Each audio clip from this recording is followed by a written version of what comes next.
What is going on? You are listening to TAGSPodcast, aka Talk About Gay Sex Podcast. This is episode 659. I am your host, Stevie V, in studio, looking at Lincoln. How you doing, Lincoln? Good. Here and ready to chat. Absolutely. We had a nice chat before. We're warmed up. Joining us across from me is Kodi, Maurice, Doggette. How the hell you doing, Kodi? I'm doing wonderful. Hello, darling. I'm so good to be across from you as well. I have a lovely view here of you two lovely men. Yeah. Oh, that's so nice. It's Monday. Great weekend. I felt like here in New York, it felt like spring in many ways, and that's really good. It was beautiful. It was beautiful. Easter Sunday occurred. We'll talk about what happened today with an important figure that we lost for many of us, but we all had a good, Kodi, we had a lot of fun on Saturday. So much fun. We went to Rise Bar here in New York City for drag brunch with our good friend Rod. Shout out to Rod. And it was Madonna versus Kylie Minogue. Super fun. Both of the And queens. everybody won. Kylie versus Madonna. Yeah, I don't know if it was a versus. Won. It was just back and forth kind of situation. Yeah. And they were excellent, both drag queens. Do you remember their names? The Skywalker, I think, was one of them. Skywalker and Egypt. Yes, Egypt's still doing brunch there. That's great. Egypt, I loved Egypt. She was so great. They were both Great. amazing. They were both amazing, and we had a great time. And yeah, I liked it. The one thing I really liked at the end was they actually went around and took everyone's favorite songs. And it didn't have to be Madonna and Kylie at that point, although I requested Time Bomb, which they didn't do, but that's okay. But the DJ, Hector Rosario, I think, was really good. And he must have been writing these songs down because then they played them at the end, a lot of them. Yeah, and drag suicide. Is that what that's called? They do it. They do it. Oh, I did. Okay, I'm a little late to the game on that one, but I thought that was really fun. I didn't know that's how it was going to. I mean, is this a whole thing? Yeah, it's a thing. I like drag. I learned about it there. I've seen it a couple times before. Yeah. Okay. At Barracuda, R.I.P. Sorry. I know. That's not fair. Barracuda. But yeah, lots of fun. You, Lincoln, went to something very fun for Easter. I did. I don't know if I went to. Yeah, I got cast in a short student film.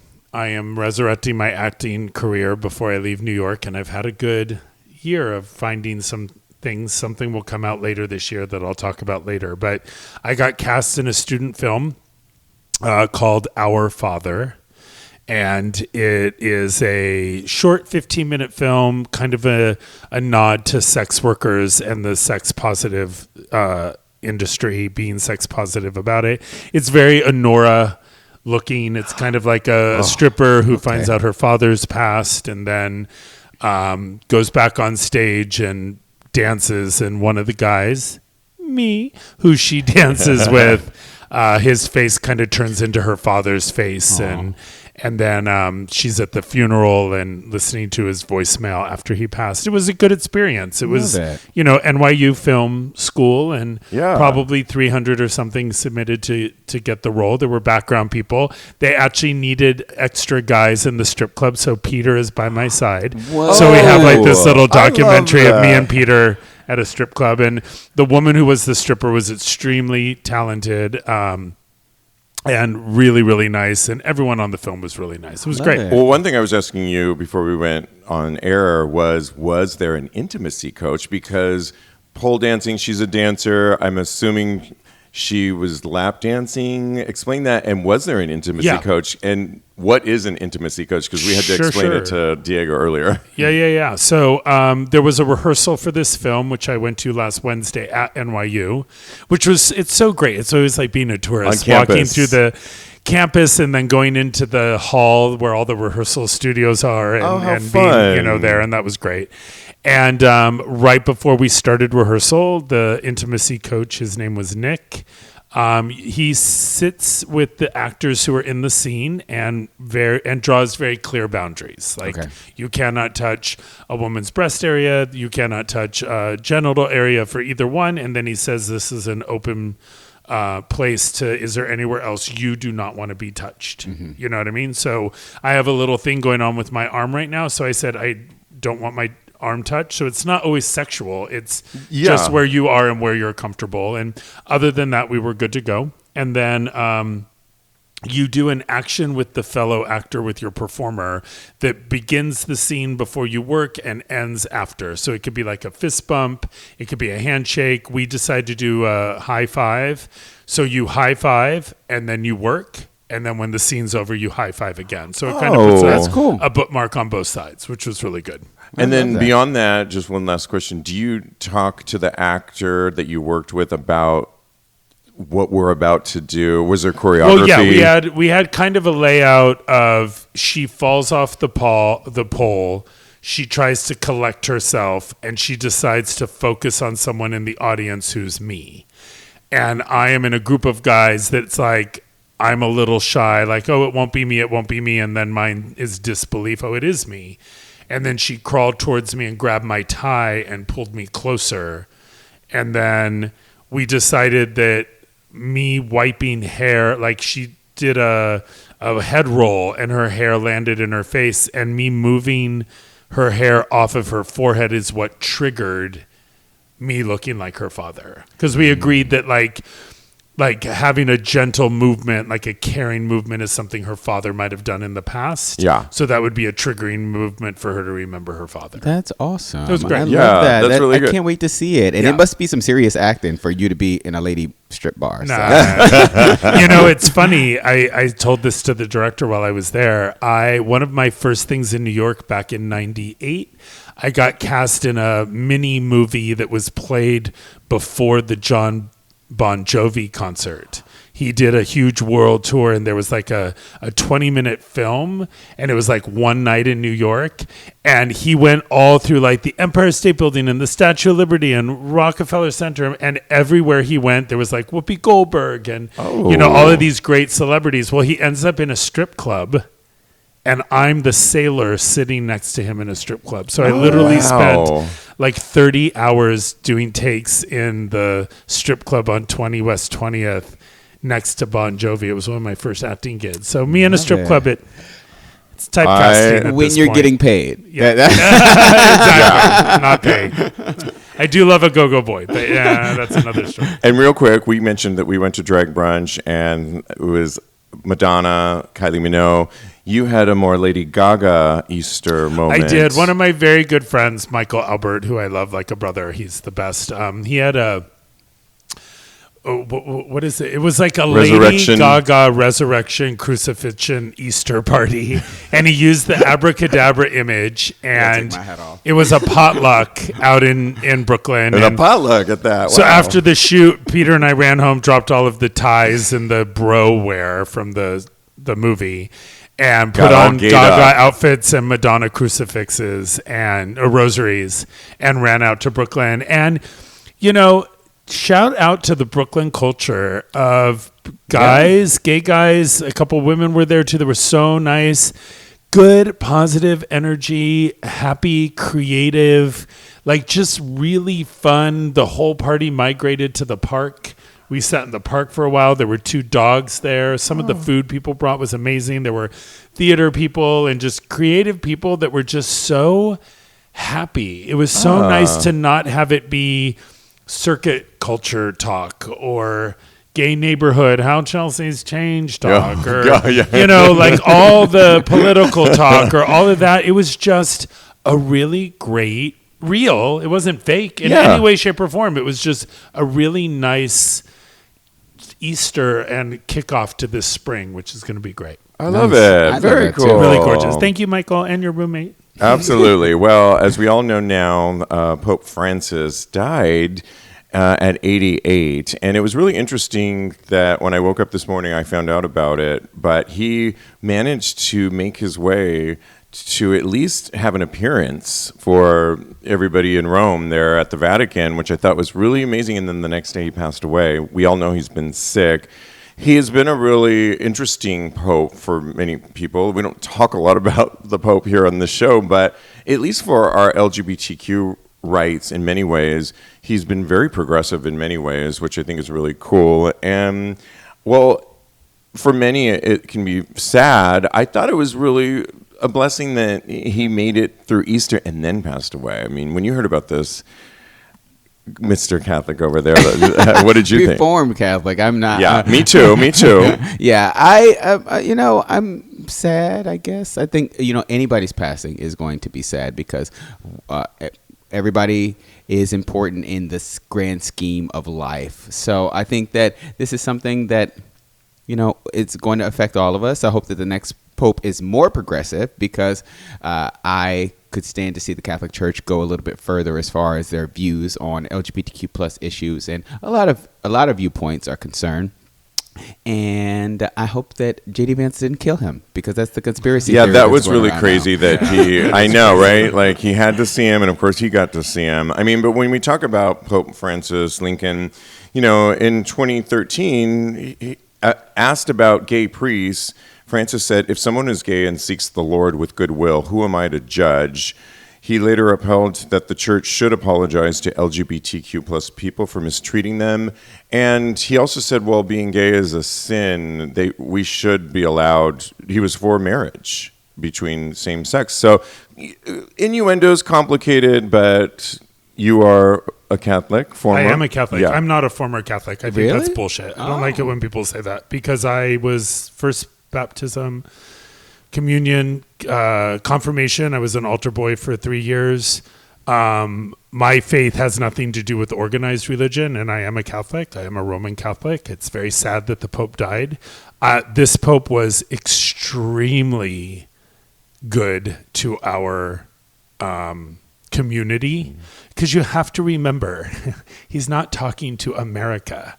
He's talking to like Africa and Afghanistan and places where you even say the word gay and you're killed. Yeah. So he can't go balls to the wall being gay is fine. It's impossible because his scope of voice is so much bigger than just our country, which we think it's always all about us. And unfortunately, now we're even losing our own democracy, let alone our own, like our own rights here. So I think he was, I love that he chose St. Francis of Assisi to be his saint because that's always been my favorite saint. Yeah. When me and my relationship with my church, when I was baptized and raised, my church was called Most Precious Blood. And right as I became an altar boy, it burned to the ground. So when I was an altar boy, we did most of the services in the auditorium, like the gymnasium, while they were rebuilding the church. We used to do that too. And when they rebuilt the church, it became St. Francis of Assisi. So, and that was the church I got confirmed in when that was done. So what I just love about religion is that there's structure there. And while I never want to oppress people, I love the structure. I hope everyone has some type of a spiritual center and a spiritual base, whether it's organized or not. And it's always sad when a leading figure in spirituality passes. Yeah, I hear you. And I do think that he did a lot for the LGBTQ plus community as far as like pushing the needle forward. But for me, when he started to use those slurs in Italian, then I remember he used to he used a couple of gay slurs like I don't know what the word is because I don't speak Italian.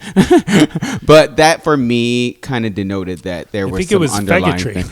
Yeah, back to faggotry, but in right. Italian, exactly. Right. So that for me kind of put a little bit of a dampener on my advocacy for this Pope. So yeah, that's I all. hope we stay in the same direction of. I had just watched that movie that I really loved, Conclave, which is really all about a conclave is coming together of choosing the next pope. It's about to happen. It's about to happen now. I didn't even know what that word meant. Diego wanted to see the movie, loved it, nominated for an Academy Award, excellent film, and it couldn't be more relevant now, like you said, because they are going to conclave to find. And the other thing I would say is I hope when they conclave that they find somebody in vein of Pope, this particular Pope that we just lost, and moving forward, don't go the other direction, because the Catholic religion is losing people left and right, and we all know the controversies and the abuse that has gone on. That's one of the reasons my mom, I can't believe, doesn't want to always follow the Catholic religion because of all the abuse, And child abuse. And so I hope they continue when they conclave in the right direction. This, I don't want to be, Mr. Downer, but this is something that I found interesting today, is that the Pope died. And the main comments I heard on various sources were, J.D. Vance must have killed him. Conclave's going to return to the box office. Oh, well, he died. Oh, wow. Like, That's that is the take on, I mean, my limited scope, but Yeah. that is the Mine take. was more and that I I haven't watched understood TV Conclave, to see. like what I didn't know that Right. what they did, and it's just I understand what will happen What will next. happen but I didn't now. mean I wasn't thinking. No, Oh, well, not you. yeah. I'm just saying, but in Yeah. the headlines, like in the thing, it was like conclave commentary. And I guess people are trying to be funny, but I really still say, like, if we all came together and just shut up for an hour a week and just didn't talk and we're together, I think we might be in a better place. You know what I mean? Yeah, And right. Just accept. I just don't know how to get back there, you know. Yeah. I mean, maintain. Telling people humanity. you can't be gay is not the way to get them into your church. So I get that. Hello. Well, let's move on to somebody that is coming up for air. Do you guys remember that they're calling him the Senate twink? He worked for a senator, a Democratic senator, and he had sex in the. This bitch. He was a staffer who had sex in the. Where was it? In The Senate. Senate, the room on the floor, the House floor, or something like that. Right? Yeah. And there was actual footage that caught him having sex there. And of course, Tucker Carlson was the first to put it out there and have all the Republicans lose probably it. him. And I was wrong that he did do that. His name is Aiden Mace Choropsky. He was 24, working for Maryland Democrat Senator Ben Cardin, when a lewd video alleged showing him and another man having sex in a Senate hearing room. This all happened in 2023. I remember us talking about that. And I wasn't, well, he claims he has PTSD, but he admits what he did was wrong, but he had to move to Australia because he couldn't handle so many people hating him. I think he learned his lesson, though, but he's finally coming up for air, and, you know, he says, mentally, I spent a little bit in the psych ward after the fact because it's overwhelming to realize and to know. Cody has no tolerance for listening to this, everybody. Just so you know, Steve, keep going, but I'm going to sit back and watch these fireworks. It is kind of The funny. lack of compassion or empathy across this table is amazing. Keep going, Steve. That tens of millions of people literally despise you, he said. He said, I was a catatonic mess. Everyone in D.C. knew me, and it was kind of gross and horrifying because I'm not someone who likes to be in the public spotlight. Well, you got that. And he also claimed later on in this interview that he did with Gay Australian Press that, well, he was the bottom in the situation. He was getting fucked. That no one's really coming after the top, and it's literally bottom shaming. But did he release this on his socials or whatever? No, he was interviewed by an Australian press because he lives in Australia. I know, now. but originally when the video came out, didn't he release it? That's what the impression I'm. Oh, I can't remember if he released it or not. But well, that's no, a major thing, though. If he released it, that's when I think he shared it with somebody, and then somebody found it, and then. I don't know, but is that like going to be your? That's not in this story, Cody. Okay. And we talked about this originally. A But long will that time change ago. your opinion? Or I mean, apparently it does, because if you release it yourself, then this is what you asked for. But I don't know. Do you want me to go? well, one last question then for you. We'll let you go first. Is we talked recently about the increase of risky sex, meaning there's an influx of content creators putting out sex out there where they're having sex at a concert, they're having sex in the bathroom, where they could get caught literally and go to jail, or, you know, at least be fined. And this definitely would go in that category. But I think my theory has always been, fine, try risky sex, put yourself out there, but know the possible repercussions and consequences. And when you're doing it, don't shit where you sleep. He literally was merging all of those. He's painting. Yeah. I agree with you wholeheartedly. I think that people want a moment on social media. They want all of the accolades or the positive things that come with fame or any kind of Look at me. Yeah, notoriousness that comes along with these videos coming out, but they don't think about the repercussions that come, because there's a lot of negative press that comes out as well. And so I think that if you are ready for all of the positive things that come, then you should be also prepared for the negatives that can come from this. He didn't think about what would happen if this video came out, and I think that was very short-sighted of him. So I think he fucked around and he found out, and he has to deal with it now. If he had to go back to therapy, boo-boo, all right? And don't come over here crying, because I think that this is something that you put yourself in, and I can't help you. Yeah, I mean, should he be crucified? He's young. I think it was a smart move. It was somebody, Lincoln, that told him to move on to Australia. I'm not looking at my phone. I'm trying to find that fucking song. The Lady Gaga song about perfect celebrity. Oh, yeah. That new one? Heard it. Yeah. I'm so sorry. I was looking at heard I it. never look at my phone when we're on. I know. I was like, is Lincoln checked out? And no, I not checked out at all. But Perfect. I like that song too. I think it's Perfect Celebrity. Yeah. But first of all, I'm surprised, because you're always like, Mr. No, don't call me by the wrong pronoun, like all those things. And this kid made a mistake. A bad one. When you get into the public eye in such a way, it is really devastating. And people are really fucking mean. Like, I've gone on.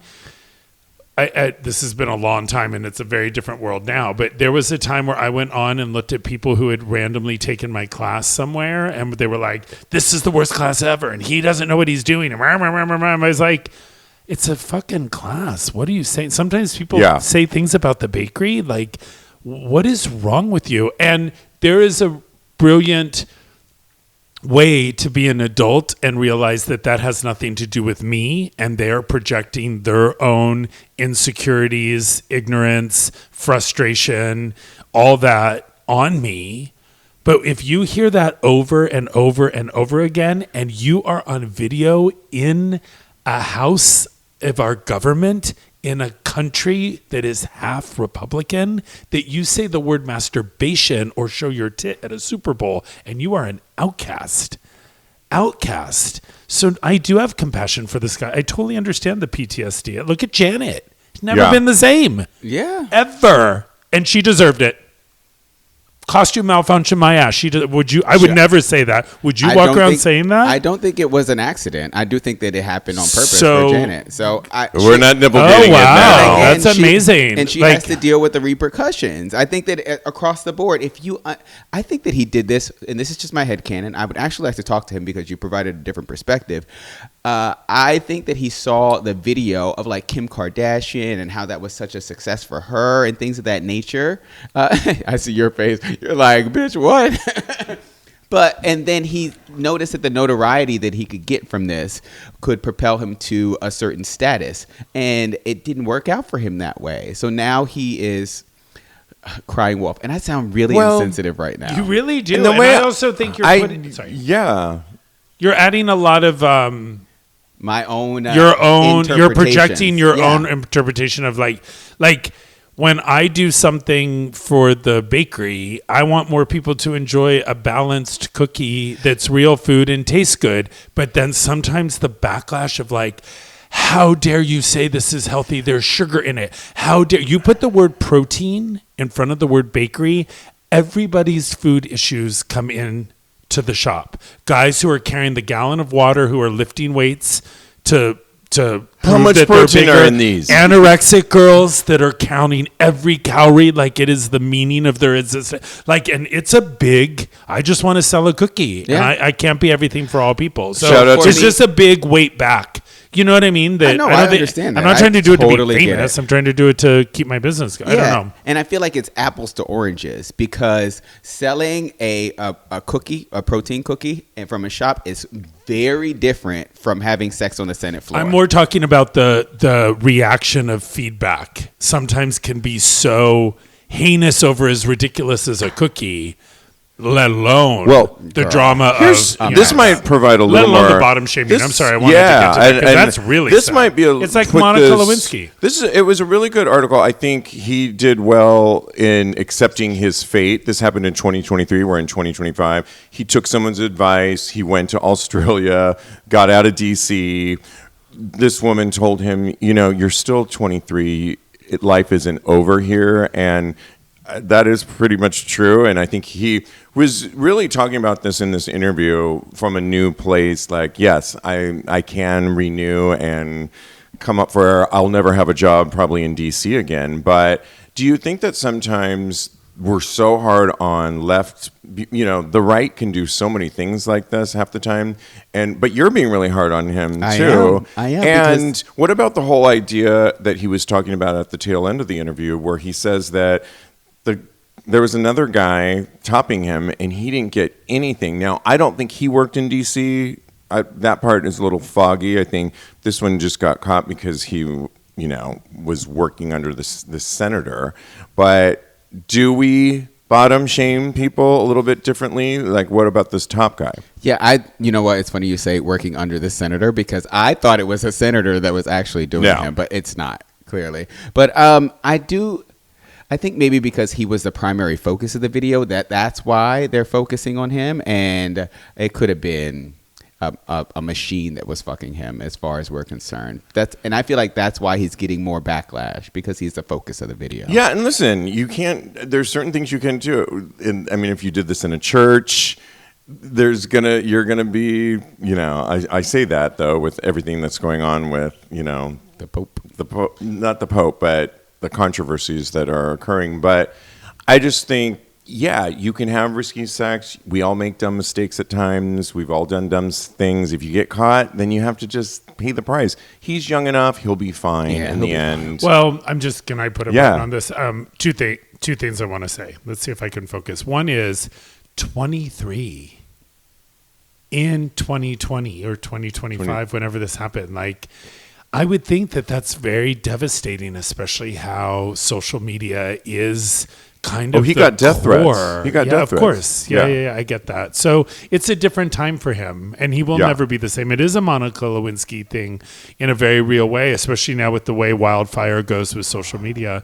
Also, speaking to our community and more of I know we have a vast variety of listeners, but in our culture, I am a man of a certain age in my 50s that I remember men's restroom culture. And there is not, Peter makes fun of me all the time. Like, I will go into a men's room and my just sixth sense is like, oh, there's a little hole in the wall. That's happening here. Or, oh, there's, you know what I mean? Yeah, right. And I don't do that behavior anymore, but I have been in a restroom and using the restroom and seen a camera come under the stall, and I've been like, what?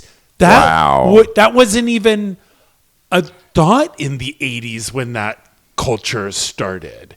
So my point is, be careful and be mindful, because what sucks is there's nothing wrong with sex.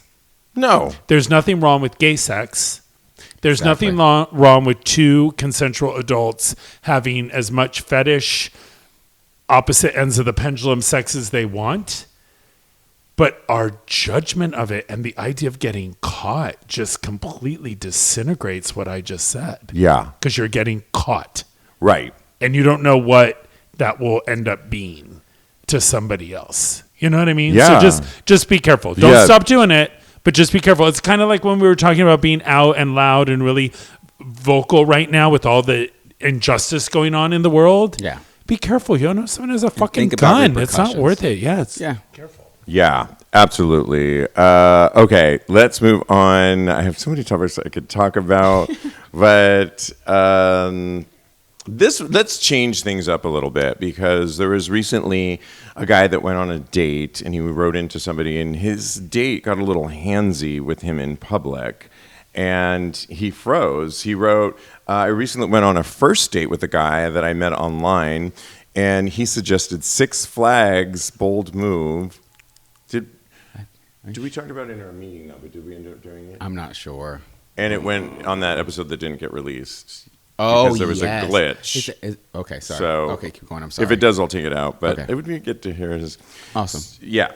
He suggested Six Flags, bold move. I know, but I figured roller coasters are a great way to break the ice. We met up, got along instantly, and things were going great until we hit the first line for a ride, and things got a little more physical than I expected, especially for a first date in public. So it wasn't gay night at Six Flags, which I've been to in the past. It was just regular. He says, I'm talking full-blown PDA. He was grabbing me, brushing against me, and even tried to French me while we were waiting for churros, not churros. Love churros. I was honestly caught off guard. Part of me was like, whoa, this is hot. And the other part was screaming, oh my God, there are children here. Please don't get us kicked out of Looney Tunes land.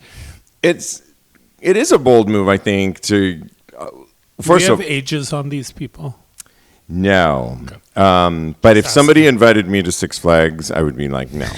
I just wouldn't. I mean, first of all, I would Let's be go. like, this is all. I don't even know if I like you beyond a cup of coffee. And, Six Flags these days all is day. not cheap. Getting there and getting back alone. Like, am I gonna manage the drive over there? And we're with families, and so no, it would be a hard no. So I'm assuming they're young, but it does bring up the point. You can talk a little bit more about that, but Lincoln, on a first date, can somebody get a little too handsy? Yeah, of course.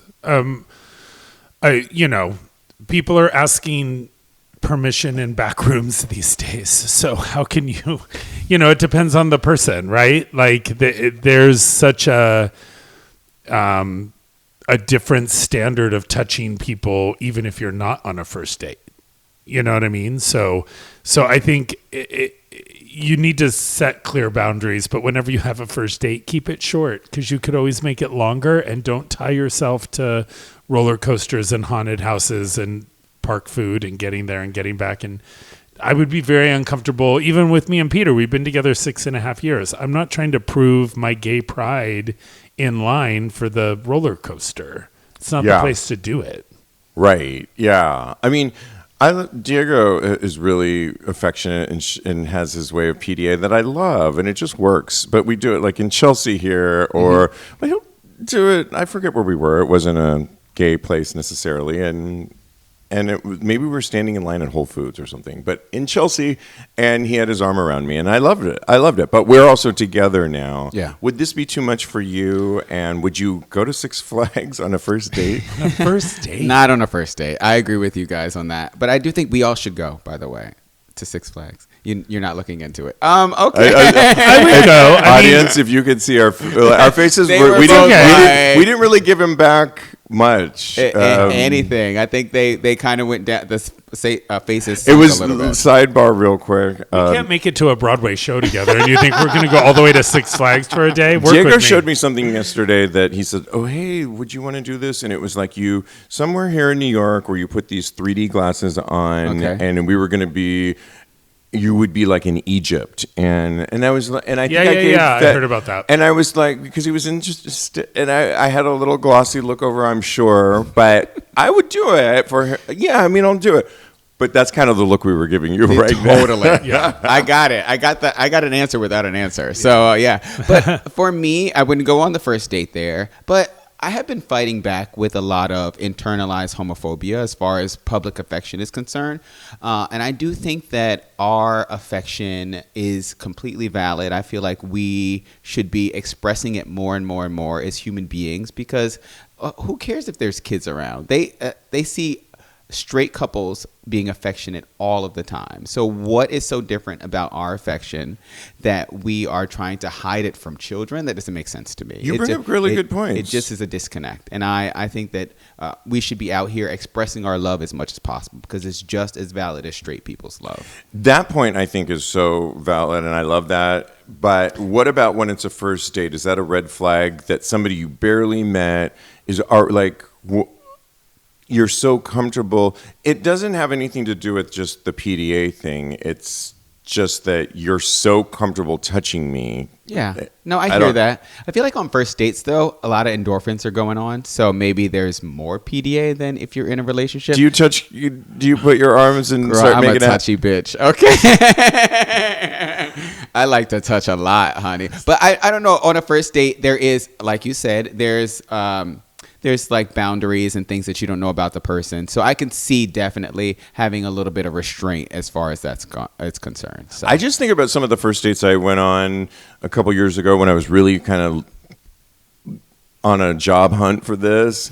And I was listening to words they would say. It was about communication. I was looking at how maybe they put themselves together. I was looking at like, how do they eat? What are they ordering? And I'm glad you ain't going on a date with me. I was kind of detail-y on some of this stuff and just not judging, but just kind of taking it in. And yeah, I have 2 points. One is I also think on a first date, there's nuance. It's like rushing in and being boyfriends by the third date. Slow down. It's like it'll be the first time tennis you ever match, touch right?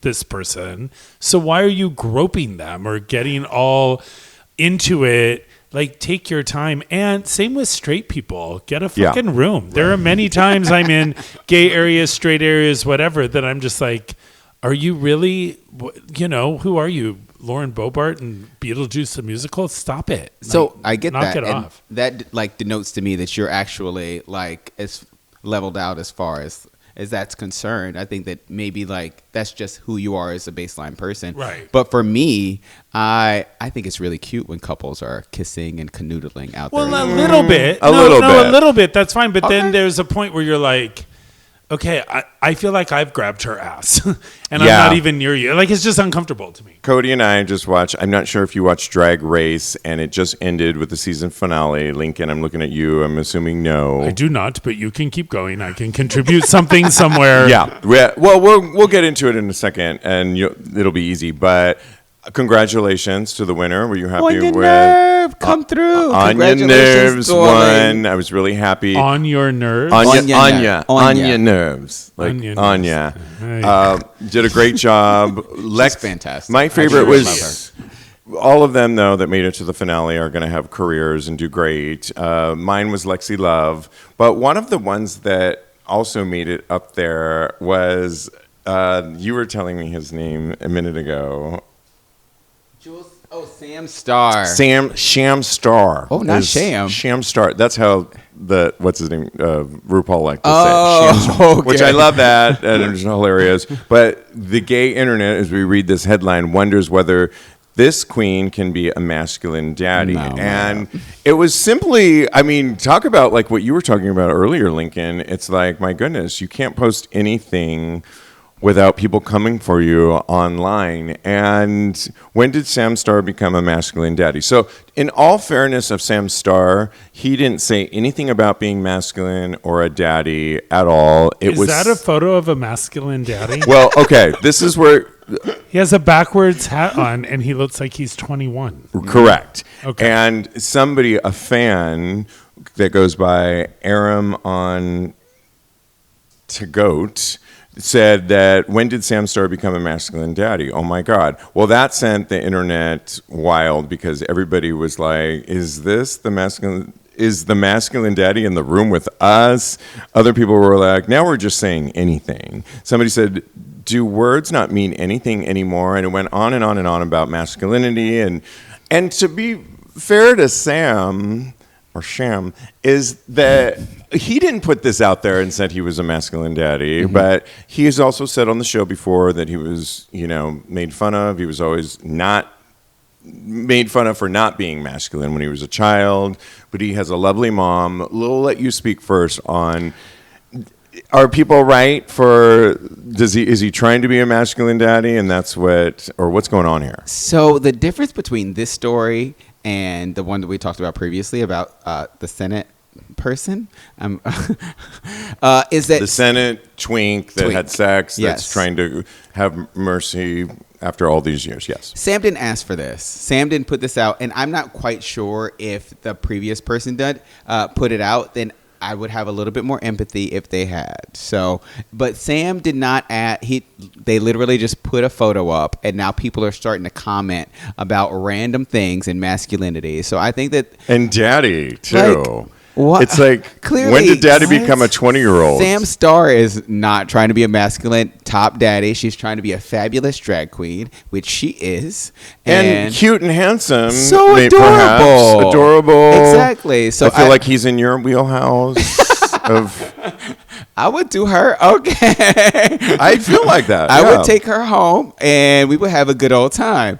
But I do think that, this is something that they didn't necessarily ask for. So I think that people should just stop commenting on other people's appearances and just let them be. And it always seems like, once again, back to the story we were talking about, the bottom, the non-masculine one that gets all of, it just goes back to heteronormative stereotypes, I feel sometimes too. But when you hear this, Lincoln, after not watching the current season. I think when things go viral, sometimes they're fabulous go viral and sometimes they're just a virus.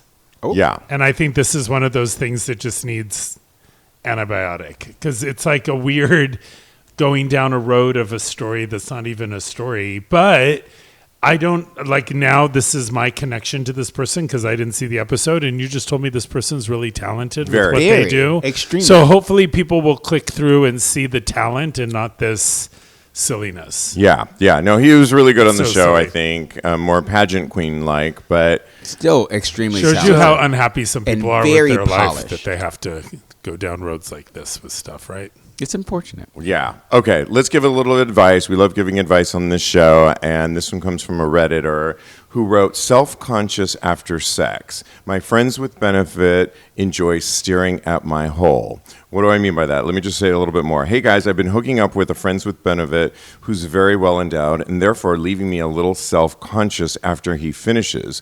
He's seemingly obsessed with looking at my cream-pied asshole. I don't have a problem with it, but sometimes the duration we fuck for, along with his girth, make it difficult to free control 100%. I'm afraid of having an accident after the moment he's watching his cum leak out of me. I'm pretty clean, but he says, tops out there, do you enjoy looking at the aftermath, and have you had to deal with accidents in this moment? But I don't think he should really be worried about this. I think he's a little self-conscious of, I think that's hot that he would want to stare at his hole. And he claims he's super clean, but I don't know. What do you think about this? And My question is, did he come also? He didn't say Because that. for Hello, me, goodbye. the moment everyone comes, it's like All bets are off. curtain Leave down, me alone. everyone breathe. The Pope died. We're about to be Catholic. I don't know. I'm totally kidding. Come on, but you know what I mean? Conclave. Like once you come, the momentum is like, I'm not alone in this. And if the No. two people at this table, you guys can be at Six Flags. I'm going to be at home, coming and having a great orgasm, and then being like, you know what? I think I want chips. I don't need to necessarily, for me, then it goes. Now, if he's the bottom and this top came and he still hasn't, I would try and muster the energy to keep going because you didn't come already, right? So that to me is that like the energy in the room. As far as being clean or not, we're all adults. It is what it Amen. is. It is what it But is. like, Yeah, that Dick doesn't- in a butthole. So that doesn't be an bother adult. me anymore. It doesn't bother me so much. I don't think you should be worried about that. I think it's hot that this Friends with Benefit has this thing that he likes 'cause to stare. I think he's looking He also at just came. Hello. I think he's probably has some sort of fetish that he likes to see his load His come out of his handiwork? bottom, his handiwork, if you will, come out of his Friends with Benefits hole. And he thinks that's really, I think that's all it really is. I think this one might be a little bit in his head, and trust that you prepared enough and let him have his moment if that's what he really likes. I have a moment with like Diego that he lets me do certain things too. I let him do, like, that's their moment. I hear you. I do think that when you've taken dick because it sounds like a prolonged period of time, and I'm one of those tops. I'm a service top, and I like to go. Do you have papers for that to prove that? Girl, hello. Right? They're notarized. They're right from the DMV. I don't know if that's a thing. But I'm a service top, and I like to go for a prolonged amount of time. So I feel like once you have come, just like Lincoln said, it is private time after that. And you get to do whatever you want to do. And if you need to go, make sure that you are not going to have an accident, quote unquote, or you need to go ahead and just make sure that nothing is awry back there, then I think that that's something that you get to do and you're entitled to. And maybe he should provide that boundary. And I feel like they could compromise on how they could effectively fulfill each other's needs in that situation. But if it's also a hookup, he might not want to have all that conversation. But they've had sex a couple times. Friends with benefits. Yeah. And okay, so the advice I think is if the guy is all into it and looking at it, he's obviously looking at something he likes, so let him look. Yeah. But like there was a disaster like there. Maybe don't make a big deal about it. Yeah, try though. Try. I mean, right. I want to validate your feelings that's self-conscious. You were so empathetic tonight. Before, and now you're not having This is the same person you've sat across from for 5 years. Little known More fact. than that. Little known fact, you two switched your seats from where you normally sit, and I feel like you switched a little bit of your Freaky Friday viewpoints. That's why. Freaky Friday tonight. What's going on over here? A little Freaky Friday. So fun. And I love that last one. That was so fun. You can always follow my co-host on Instagram. You can follow Lincoln at his Protein Bakery. And I just bought, they make great gifts. Oh, thanks. And Mother's Day is coming up. Father's Day is coming up. And you can always order a box and give it out to people to spread some balanced goodness to the people in your life. I learned something from your manager that I think I maybe didn't know. They last for 2 weeks, and if you're not going to eat them, and 3 months in the freezer, and they taste great out of the freezer, like a little ice cream cookie moment. Protein moment. Yeah, let's do go it. Go to at Protein Bakery on Instagram, at Protein Bakery, or go to his personal account at Mad Lincoln. Yep. Follow Kodi on the gram at Mr. Maurice, or on his Blue Sky account at the same handle. Follow me on the gram. I am _Steve V. Go to my Twitter or X and Blue Sky at TAGSPodcast. And in the meantime, continue having hot gay sex. See you in like a month or two. I'll be gone for a little bit, but I'll be back. Love you.